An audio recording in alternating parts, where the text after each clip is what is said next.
if you are trying to conceive now or in the future, there are some things that you are doing as a man that's quietly damaging your sperms, and you don't even realize it.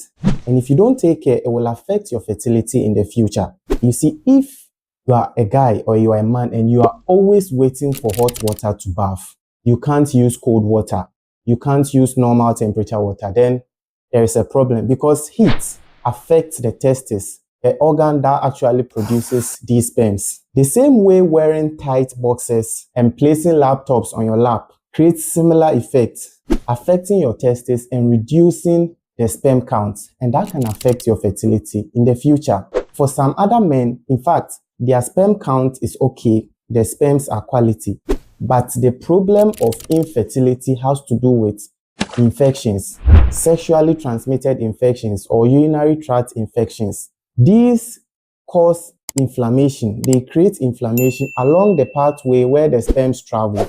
So whenever you are ejaculating, sperm travel from the testes through the urethra, that small tube, into the vagina. When there is this inflammation, they block that tube, they block that pathway. So only small amounts of the sperms will reach the vagina to go and fertilize the egg.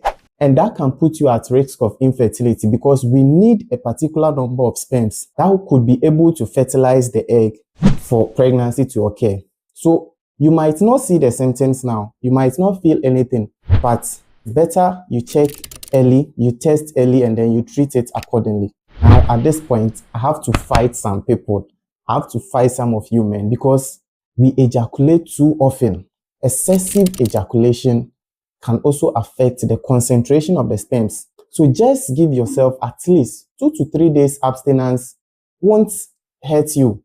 You abstain from ejaculation or from sex for at least 2 to 3 days. That will rather help you. It will help your testes to produce fresh and quality sperms that can fertilize the egg.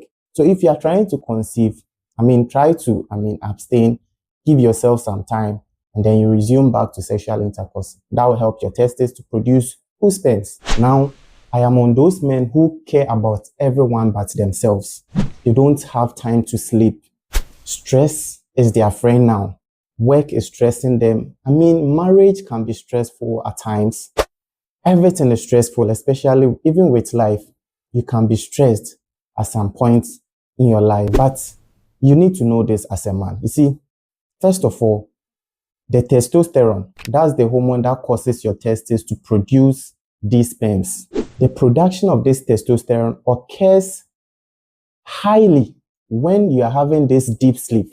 So whenever you sleep uninterrupted, good quality sleep, that's where the production of testosterone is high. And 2, stress hormone, which is the cortisol, can trick your body to stop producing this testosterone.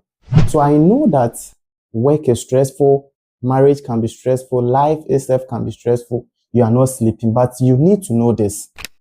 If you don't sleep well and you don't manage your stress, it can affect your sperm count, your sperm quality, and that can also put you at risk of infertility. Now to the pot belly union. In fact, I am actually working on my belly.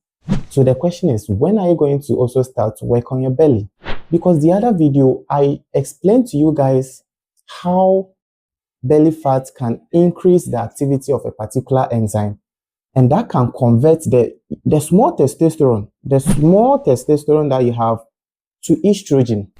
Estrogen is a female hormone, and we don't need too much of it. It's for the ladies.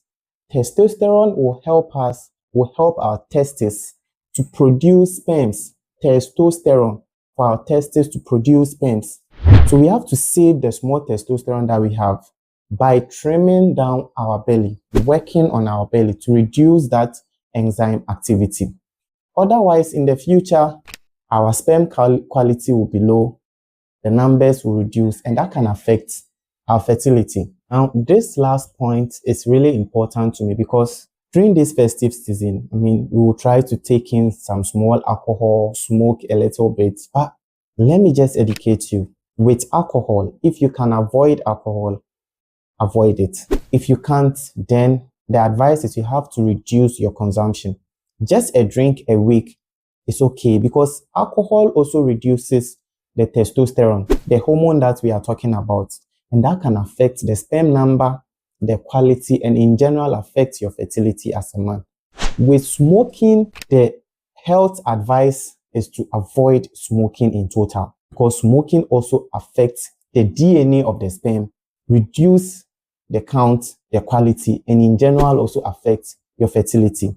Anyways, if you want a natural way to boost your testosterone, there are 5 foods that you have to add to your diet to help you to boost your testosterone naturally. So I'll leave the link in the pinned comments and also in the description, so that after here you just check on it. I'm Dr. Leon. What do you think? What do you think are other things that can affect our sperm quality and our fertility in total as a man? Drop it in the comment section and let's have fun together. I'll see you in the next one. I'm out.